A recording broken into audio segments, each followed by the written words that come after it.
دنیا بھر کے عسکری ماہرین کے لیے یہ اچنبھے کی بات تھی کہ جون 2019 میں امریکی افواج کے ہیڈ کوارٹرز پینٹاگون نے بحر ہند اور بحر الکاہل کے سمندروں کے لیے جو حکمت عملی جاری کی اس میں یورپ کے سمندروں میں واقع ملک یوکرائن کا تذکرہ کیوں کیا اور ساتھ ہی روس کی بڑھتی ہوئی طاقت کو عالمی امن، جمہوریت اور آزاد معاشی مارکیٹ کے لیے پھر سے سر اٹھاتا ہوا کینسر کیوں بتایا۔ فوری نتیجہ جو تمام عسکری ماہرین نے نکالا وہ یہی تھا کہ اگر ان دونوں خطوں میں کبھی کسی ایک خطے میں جنگ کے شعلے بھڑکے تو امریکہ اس چنگاری سے دوسرے خطے میں بھی آگ بھڑکا دے گا۔ آج کی عسکری اور معاشی دنیا اسی کی ہے جس کا سمندروں پر کنٹرول ہے۔ ہیلری کلنٹن جب اوباما کے پہلے دور میں امریکی وزیر خارجہ تھی تو امریکہ نے افغانستان سے آہستہ آہستہ نکلنے کا فیصلہ کر لیا تھا۔ اس فیصلے کے بعد اہم سوال یہ تھا کہ اب امریکہ کیا کرے گا، کہاں جائے گا، یا پھر اپنی سرحدوں میں ہی دبک کر بیٹھ جائے گا۔ ان تمام سوالوں کا جواب ہیلری کلنٹن نے 11 اکتوبر 2011 کو فارن پالیسی جنرل میں چھپنے والے اپنے مضمون امریکاز پیسیفک سینچری میں دیا تھا۔ مضمون کے آغاز میں ہی ایک وارننگ والا فقرہ تھا۔ جو لوگ یہ سمجھتے ہیں کہ امریکہ کی طاقت امریکہ کے اندر ہے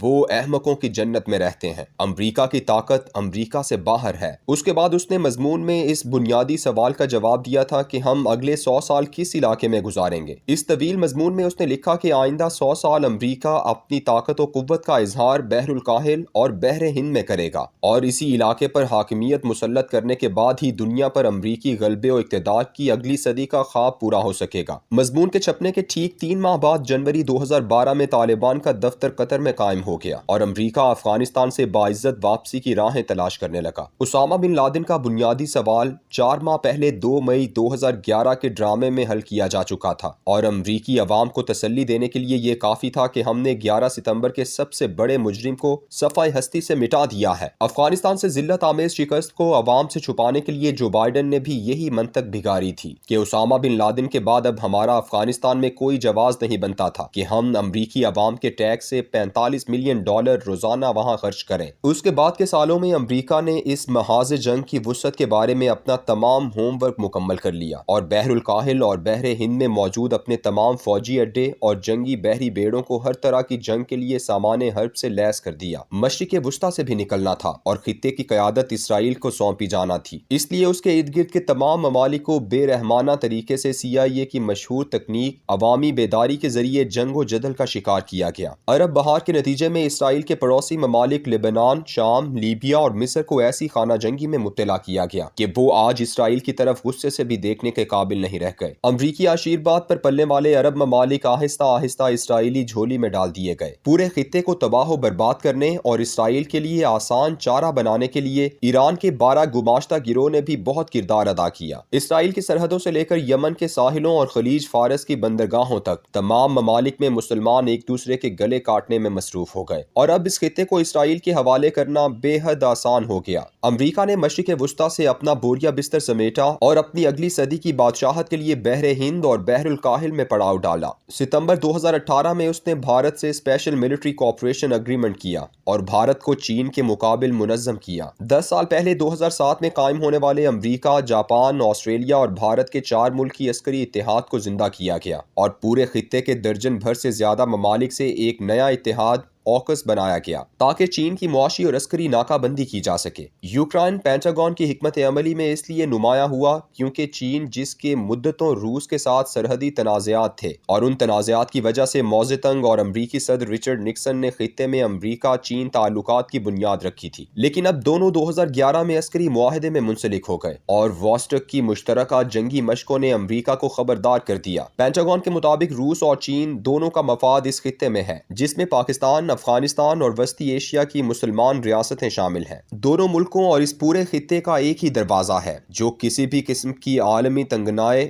انٹرنیشنل چوک پوائنٹ سے باہر ہے اور وہ صرف گوادر ہے۔ چین کا سمندری راستہ جو انڈونیشیا، ملیشیا اور سنگاپور کے درمیان سے ہو کر گزرتا ہے، جسے ملاکا کوریڈور کہتے ہیں، ایک چھوٹا سا جنگی جہاز بھی اسے بند کر سکتا ہے۔ روس نے امریکہ کو شام میں فوج کشی کا فیصلہ بدلنے پر اس لیے مجبور کیا تھا کیونکہ یوکرائن کے ساحلوں سے اس کو سمندر تک رسائی حاصل ہوتی ہے، اور اگر وہاں نیٹو کے میزائل نصب کر دیے جائیں پھر وہاں شدید جنگ چھڑ سکتی ہے۔ اس صورت میں روس اور چین کے لیے سمندر کے راستے تجارت کے لیے صرف اور صرف گوادر بچتا ہے، کیونکہ ایران، دبئی، قطر وغیرہ کی تمام بندرگاہیں تنگنائے ہرمز پر ایک جہاز کھڑا کرنے سے بند کی جا سکتی ہیں۔ یہی وجہ ہے کہ روس کو چین کی مدد سے روکنے کے لیے یوکرائن کے ذریعے پورے یورپ کو جنگ میں الجھانا بہت ضروری تھا۔ اب اس جنگ کا آغاز ہو چکا ہے، مگر اس سے پہلے بحر ہند اور بحر الکاہل میں امریکہ نے 200 چھوٹے بڑے جنگی جہاز، 3 بحری بیڑے، لاتعداد آبدوزیں، 2000 جدید جنگی طیارے اور 3,70,000 سپاہی وہاں پہنچا دیے ہیں۔ بھارت کا سمندری فیوژن سینٹر امریکی افواج کے پاس ہے، جو خطے کی بذریعہ سیٹلائٹ نگرانی کر رہا ہے۔ صرف اکیلے یوکرائن کو خانہ جنگی اور پھر جنگ کا شکار کرنا اس وقت تک فائدہ مند نہیں ہو سکتا